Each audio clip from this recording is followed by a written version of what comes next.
지금부터는 집합과 집합의 관계를 한번 볼게요. 집합이 앞에까지는 우리가 한 개의 집합에 대해서 상세하게 알아봤다면 지금부터는 집합이 두 개 이상 있는 관계를 가지고 따질 건데 처음에 집합이라고 하는 게 벤 다이어그램으로 그리면 A란 집합과 B라는 집합 두 개가 있다고 하면은 이 집합들이 벤 다이어그램을 그렸을 때 두 개가 겹치는 경우도 있을 겁니다. 이런 경우가 하나가 있고요. 전혀 다른 집합. 얘랑 얘랑은 원소가 전혀 겹치지가 않아. 라는 집합이 하나 있을 거고요. 또 다른 집합이 어떤 집합이 안에 들어가는 형태. 이런 형태들이 있을 겁니다. 여기서 우리는 첫 번째 경우가 가장 일반적인 두 개의 집합의 관계고요. 두 번째는 공통되는 것이 없는 집합의 관계입니다.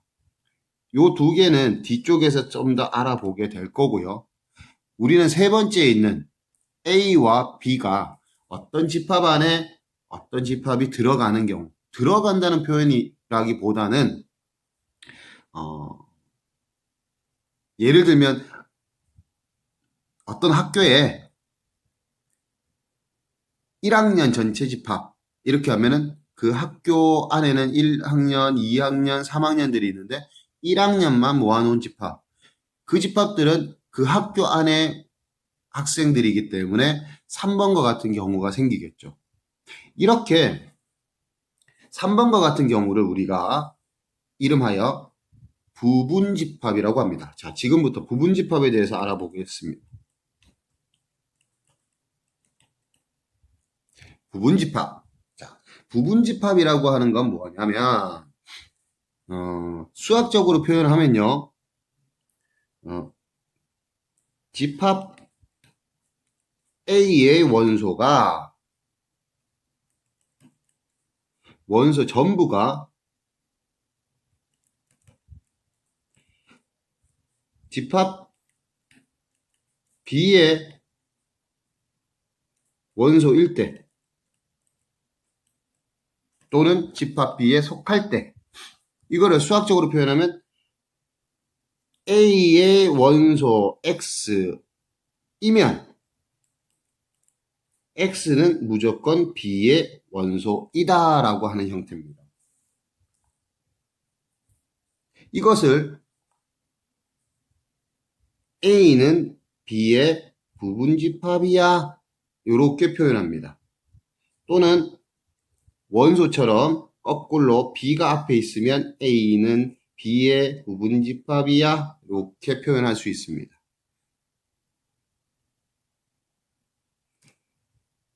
이 부분집합이 그럼 예를 들어서 B가 1, 2, 3이라면 B의 부분집합이 될 수 있는 부분집합을 구하라 라고 하면 B 안에서 새로운 집합을 만들 수 있는 것들은 전부 다 구해봐라 라는 뜻입니다. 그럼 1이라고 하는 걸 하나 가지고서 집합 하나를 만들 수 있겠죠. 2라고 하는 것 또한 만들 수 있습니다. 3이라고 하는 것도 만들 수 있고요. 두 개를 가지고 와서 1, 2를 만들 수 있고요. 1, 3도 만들 수 있고 2, 3도 만들 수 있죠. 그 다음 1, 2, 3 전체를 갖고 와서 만들 수 있습니다. 여기서 우리가 한 개 더 기억하셔야 되는 것은 부분집합의 성질인데 이 부분집합의 성질 중에는 공집합은 무조건 어떤 집합의 부분집합이야 라고 합니다. 또한 자기 자신은 자기 자신의 부분집합이야 라고 할 수 있습니다. 이것이 가장 기본적인 부분집합의 성질입니다. 따라서 예를 든 B가 1, 2, 3일 때 부분집합들은 한 개의 원소만 가지고 만드는 집합, 두 개만 가지고 만들 수 있는 집합, 여기서 자기 자신과 똑같은 원소 3개를 갖고 있는 집합. 여기에 이제 하나 빠뜨린 게 있죠. 부분집합의 성질 공집합은 무조건 끼워준다. 이렇게 해서 B의 부분집합은 총 8개가 만들어질 수 있습니다. 그러니까 부분집합은 어떤 B라고 하는 게 있어. 근데 그 안에 어떤 집합이 만들어진다면 그 안에서 만들 수 있는 집합들은 부분집합이야. 그럼 부분집합이 도대체 몇 개나 만들어질 수 있을까? 그것을 직접 구해보라고 하는 단어가 부분집합을 구하라 라는 뜻입니다. 이해되셨습니까? 자, 그럼 부분집합의 성질은 한 가지가 더 있습니다. 아까 기본적인 성질 자, 옆에다 적어볼게요. 부분집합의 성질 첫 번째 뭐라고? 공집합은 부분집합이다. 자기 자신은 자기 자신의 부분집합이다. 다음 두 번째, A는 B의 부분집합이고 B는 C의 부분집합이다. 라면 A는 C의 부분집합이야. 자, 보세요. 벤 다이어그램으로 볼게요. B 안에 A가 있대. 근데 B는 C 안에 있대. 그럼 결국엔 A라고 하는 녀석은 C 안에 있는 거죠. 그걸 얘기하는 것 뿐입니다. 여기 부분집합의 성질 중에 가장 중요한 거는 공집합이 들어간다. 자기 자신도 들어간다. 쌤, 자기 자신은 부분이라고 얘기하기엔 좀 그렇잖아요. 라고 얘기하는 것 때문에 우리가 자기 자신을 제외한 나머지 부분집합을 진부분집합이다 라고 합니다. 그럼 진부분집합은 부분집합을 구한 것 중에서 뭘 뺀 거다? 자기 자신을 제외한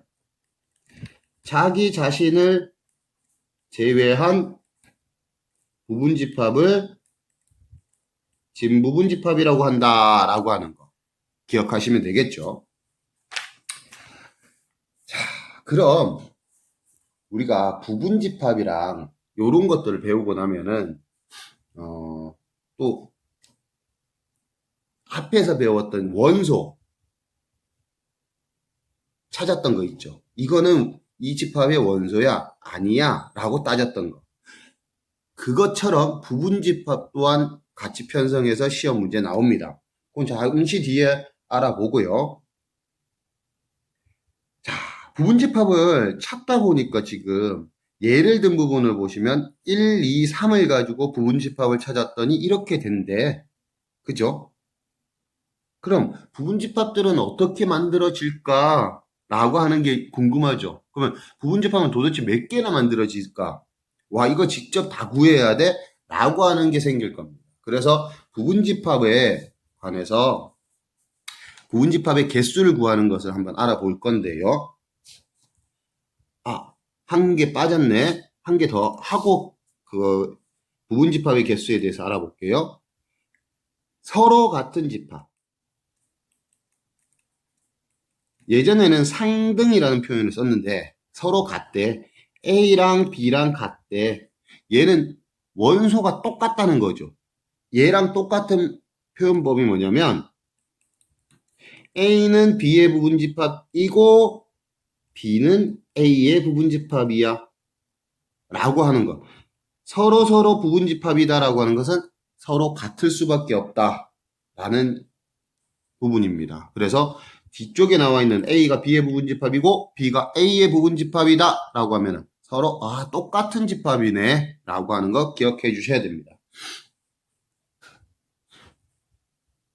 자, 그럼 부분집합의 개수에 대해서 우리가 알아보기로 했는데 솔직히 이거는 직접 외우는 게 더 빠른 건데 이론적으로는 이렇다는 거지. 자, 부분집합의 개수.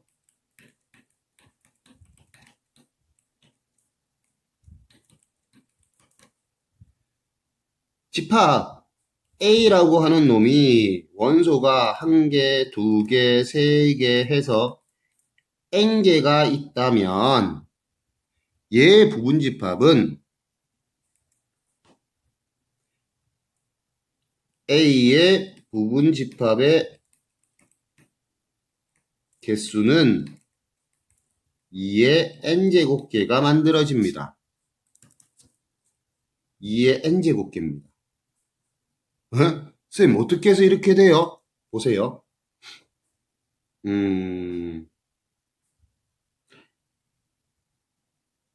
부분집합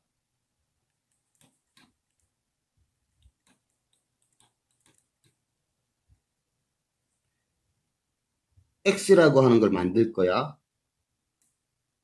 근데 이 안에 A1이라고 하는 녀석이 야, 이 안에 들어갈래? 아니면 그 부분집합의 원소가 아닌 데에 들어갈래? 라고 하는 게 만들어집니다. A1이 부분집합 X의 원소가 되는 걸 선택한다면 X 안에 A1이 들어가는 거고요. 그죠? 맞습니까? 그럼 잘 이해가 안 되는 친구를 위해서 옆에 우리가 예를 들어서 부분집합 B의 부분집합 하나 다 찾았었죠. 자, 1이라고 하는 것이 부분집합 안에 들어갈래? 안 들어갈래? 2라고 하는 거 안에는 1이 없죠. 그러니까 1이 선택이 될 거냐, 안 될 거냐. 두 가지 선택 방법이 있습니다. 그걸 때로 하면은 여기에 나와 있는 A1은 둘 중에 하나. X에 들어간다, 안 들어간다. 그러면 A2 또한 들어갈래, 안 들어갈래? 두 가지죠. 그렇게 보면 A3도 두 가지, AN까지 두 가지. 그럼 이 두 가지 방법씩 곱해진 것이 뭐야?